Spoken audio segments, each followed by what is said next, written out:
Good day. My name is Karthega. Can you tell me your full name, please? My full name is Radheni Ramesh.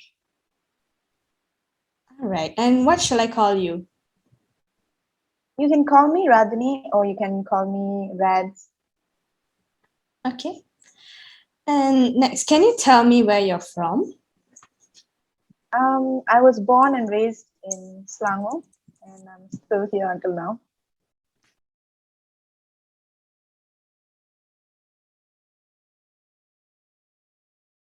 Now, in this first part, I'd like to ask you some information about yourself. Let's talk about routine. When do you usually get up in the morning? I usually wake up around 6:30 to 7. I give myself about an hour before my classes start. That's great. All right. Do you usually have the same routine every day? Pretty much so because my course is built in a way where it's very packed. So it's a 8 to 5 routine. So I try to give myself about an hour before my classes start. So 6:30 to 7 will be my waking up time. And after my classes end, I try to diffuse from the whole studying in front of the laptop environment and do other things like a little bit of exercise, some cooking or baking, and some downtime with the TV or just relaxing with watching some videos. And then I get back into my studying around 8:39. So it's pretty much the same routine every day. All right. If you had the chance, what would you like to change in your daily routine? If it was up to me, I would definitely like to change the number of hours that that I'm studying and in front of the laptop, because as of right now, with everything online, we are very focused on our studies, and even a little bit of slack will put us in trouble. So we have to do more work. That means more time in front of the laptop. So I would definitely like to reduce my stress by reducing the hours that I study, if that was in my hands. Apart from that, I would also like to add in a little bit of music time. Currently, I've not been indulging in it much with the amount of work that we have. And lastly, I would also like to add in some fun time like cooking or baking, because uh, that really calms me down and also puts me away from the stress of studies and things like that. So those are the changes that I would like to make to my daily routine. It's great to hear. All right, that is the end of part one.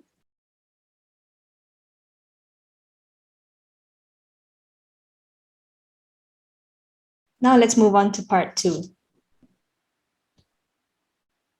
Now I'm going to give you a topic, and I'd like you to talk about it for 1 to 2 minutes.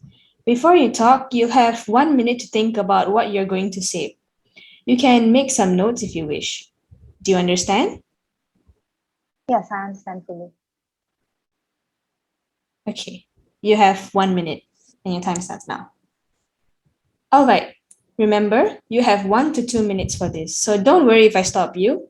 I'll tell you when the time is up. Can you start speaking now, please? So the item that me or my family owns that I feel very important is a record player. It basically looks like a short box that has a small disc player in it, and that's where the record is being put, and there's a needle that plays the record. And usually these records are very thin, large black discs that will have music in them, and these needles are the ones that usually run around and play the music coming from these records. So this record player was a possession of my grandfather. He passed it on to my father, and now it's something that we hold dear to our hearts. Um, we used to play this record player when it was still working, Right now, it isn't really functional, but it's basically used for mostly old time music around the 60s to 80s at some point. They were still making records and record players. So that's what the function of the whole record player is, to play record music. So I feel this item is very important to me because it's a prized possession of my grandfather. It's something that he himself used, and he is a person of music. He's very passionate about the music that he hears. So having this record player with us until now serves not only as a memory of my grandfather, but also something that binds me to him. Personally, I did not get to know him uh, uh, in person. So having this record player basically binds me, or gives me a reason to sort of connect with what his personalities and character would have been. So that is why I feel like this record player is something that is very important, not only to me but also to my family.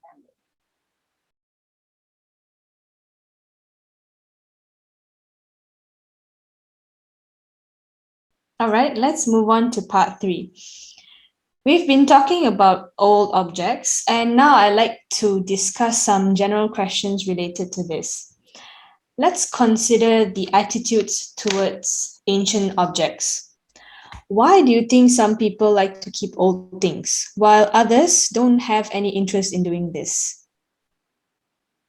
In my opinion, I think some people like to hold on to these old things because they have an associated memory towards it. They have an attachment towards these items, and keeping this item would justify their feelings towards the person who owned the item, maybe, or it could also give a sense of comfort to that memory. It gives a life to that memory that they hold towards the item. So that's why I think people like to keep old things. As for those who don't have any interest, maybe they are not uh, materialistic people. They would like to just hold on to the memory alone. They don't associate it with the possession or the things.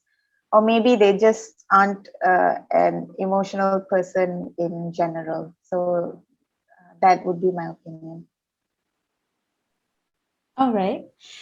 Do you think people should be discouraged from keeping old things?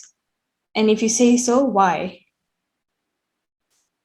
I don't think people should be discouraged from doing so, because that is something that is entirely subjective towards that person. And I also think of it as a right.